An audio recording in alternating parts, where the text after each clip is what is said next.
ஒரு காலத்தில் சூர்யா என்ற ஒரு சிறுவன் இருந்தான். அவனுக்கு அப்போது 10 வயது.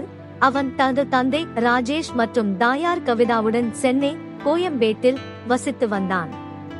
ராஜேஷ் கடின உழைப்பாளி, எப்போதும் தனது வேலையில் மும்முரமாக இருந்தார். ஆனால் முடிந்த போதெல்லாம் சூர்யாவுடன் நேரத்தை செலவிடுவதை உறுதி செய்தார். ஒரு நாள் உலகம் முழுவதும் ஒரு கோவிட் வைரஸ் பரவி வருவதாக அவர்களின் ஊருக்கு தகவல் வந்தது. அன்று முதல் சென்னை மூடப்பட்டது. அவர்களால் உயிர் பிழைக்க ஒரு ஆவின் பால் கூட வாங்க முடியாமல் தவித்தனர். ஒரு நாள் காலையில் ராஜேஷுக்கு உடல்நிலை சரியில்லாமல் போனது. அவருக்கு காய்ச்சல், இருமல் இருந்தது மற்றும் மிகவும் சோர்வாக உணர்ந்தார். மீரா கவலைப்பட்டார். ஆரம்பத்தில் தயக்கம் இருந்த போதிலும் அவரை ஒரு பரிசோதனைக்காக மருத்துவமனைக்கு அழைத்துச் செல்ல முடிவு செய்தார். முடிவுகளுக்கு நேர்மறையாக வந்தன. மருத்துவமனையில் சூர்யா தனியாக இருந்தான். அவர்கள் ராஜேஷை தனிமைப்படுத்தினர். சூர்யாவால் என்ன நடக்கிறது என்பதை முழுமையாக புரிந்து கொள்ள முடியவில்லை. ஆனால் அவரது தந்தை மிகவும் உடல்நிலை சரியில்லாமல் இருப்பது அவனுக்கு தெரியும்.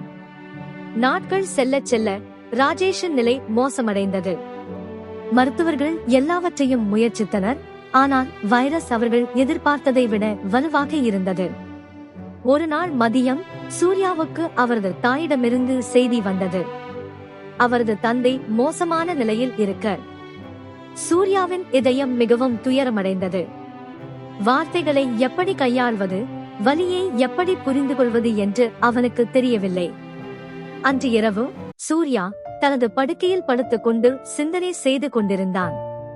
அவன் தன் அப்பாவுடன் பகிர்ந்து கொண்ட அனைத்து தருணங்களையும், அவர்கள் விளையாடிய விளையாட்டுகள், அவர் தனக்கு கற்றுக் கொடுத்த பாடங்கள், அவர்கள் ஒருவருக்கொருவர் வைத்திருந்த அன்பு பற்றி யோசித்தான்.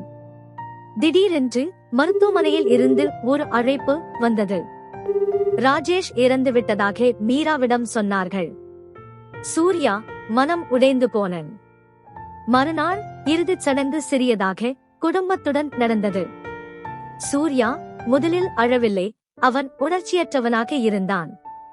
எப்போதும் அவனுக்காக இருந்த அவனுடைய தந்தை எப்படி தனியாக போய்விட்டார்.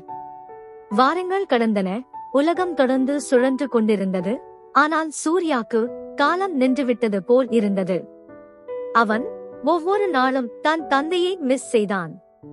அவன் தன் தந்தையின் பழைய நாற்காலி, படிக்கும் மேசை, ராஜேஷ் அதிகம் வாழ்ந்த இடங்கள் என அனைத்திற்கும் சென்று பார்ப்பான். ஆனால் மெதுவாக தன் தந்தையின் அன்பு இன்னும் நீங்கவில்லை என்பதை அவன் புரிந்து கொள்ள ஆரம்பித்தான். சூர்யாவால் தன் தந்தையை இனி பார்க்க முடியவில்லை என்றாலும் அவனால் இன்னும் அவரை உணர முடிந்தது. அவரது இதயத்திற்குள் ராஜேஷ் பேசிய வார்த்தைகளிலும் நினைவுகளையும் தக்க வைத்துக் கொள்ள கற்றுக்கொண்டான்.